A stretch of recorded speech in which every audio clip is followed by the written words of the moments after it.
Record ও পুরস্কারময় IPL খেলার পর ভারতের জাতীয় দলে ডাক পেতে একদমই সময় লাগল না বৈভব সূর্যবংশীর।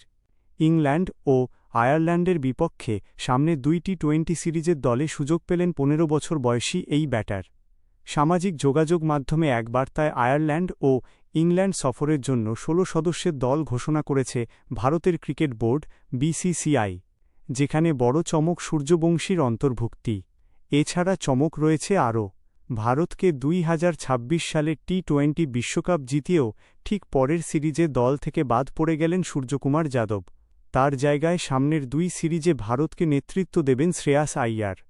আয়ারল্যান্ড বা ইংল্যান্ডের বিপক্ষে আন্তর্জাতিক অভিষেক হলেই ভারতের ইতিহাসের সর্বকনিষ্ঠ ক্রিকেটার হয়ে যাবেন সূর্যবংশী। রেকর্ডটি এখন শচীন টেন্ডুলকারের দখলে।